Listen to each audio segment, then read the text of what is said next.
This is another episode of Silicon Bites, and this is just a quick one to react to some of the stuff that's going on at the moment. One of those acts seems to be sabotage on the territory of Russia.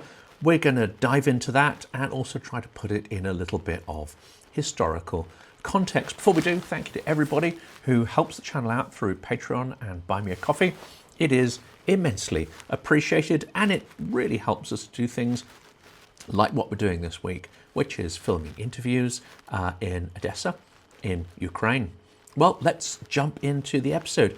We're turning the spotlight inward into Russia and Belarus, exploring courageous dissent rarely seen in mainstream coverage. Today we're unpacking protests inside Russia, or in fact the lack of them, and the sabotage of military assets, partisan rail warfare in Belarus, and the shifting lines between Russian anti-Kremlin actors and Ukraine's intelligence services. Spoiler alert, Putin's control is showing cracks, but probably not enough to bring the house down.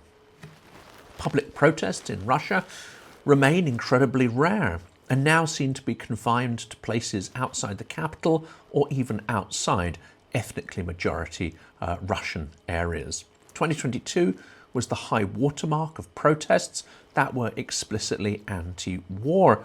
But after that, an exodus of people fleeing mobilisation and the crackdown on protests, well, there's been very little since. People last went out in mass defiance of the regime after Navalny died on the day of his funeral. But these were more implicit criticisms of the regime rather than explicit or direct. And the figures of those arrested for protesting the war demonstrate just how this tailed off extremely rapidly. On the 24th of February 2022, almost 2,000, that is 1,165 people, were arrested for protesting against the war.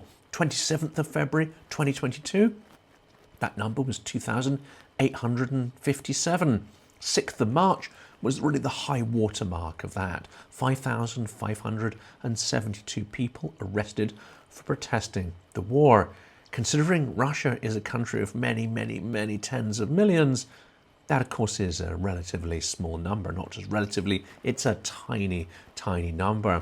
By the 25th of September 2022, that daily arrest rate had dropped to 149.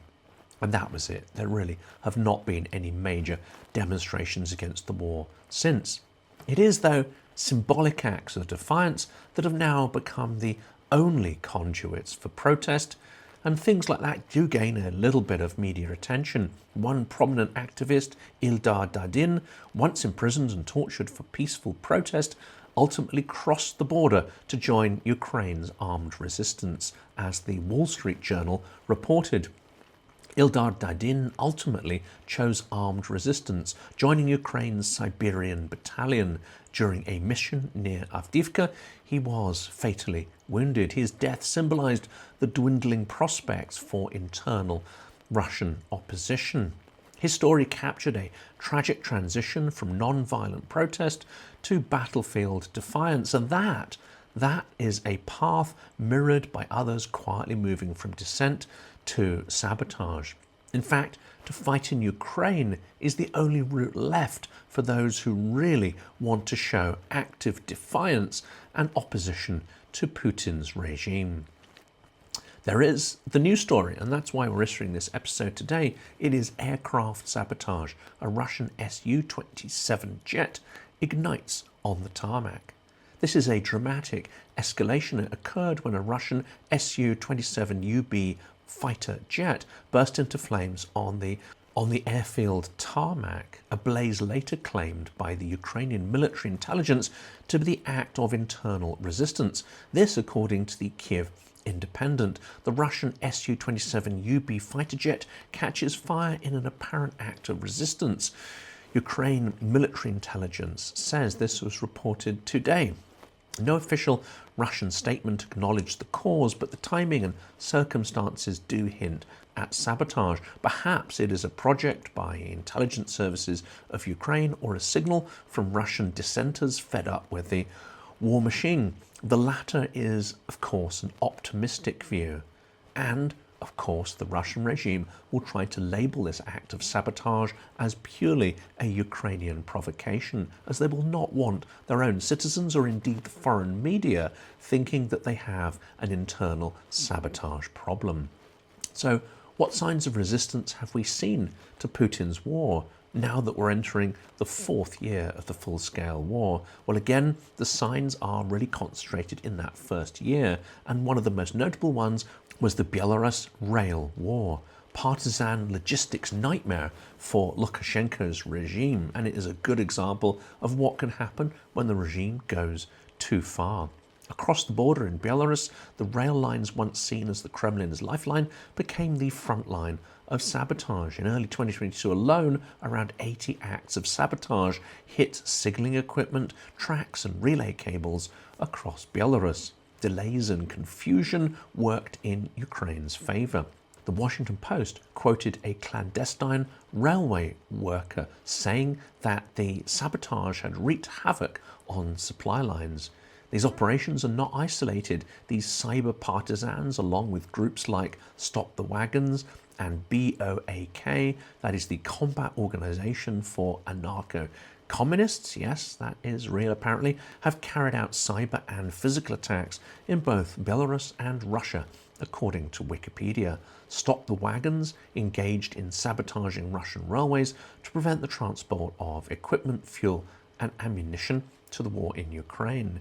Bipol claimed responsibility for a February 2023 drone attack on a Russian A-50 early warning plane at Mochulivsky Air Base near Minsk, the most successful diversion in years. Belarus later acknowledged the aircraft needed repairs after the blast. I'm guessing those were fairly extensive repairs.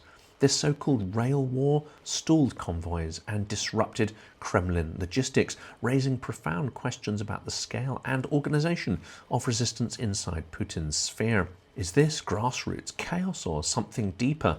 Analysts suggest sabotage operations are increasingly coordinated and cross-border. The Combat Organization of Anarcho-Communists, BOAK, claimed responsibility for arson at military enlistment offices and rail disruptions deep inside Russia.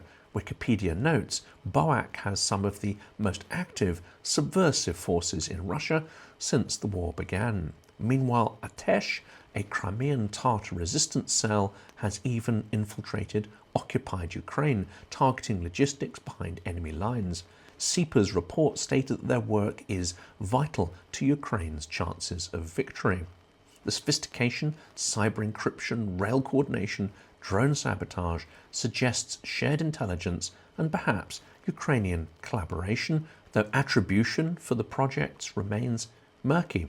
Here's the big question though, who's really behind these sabotage acts?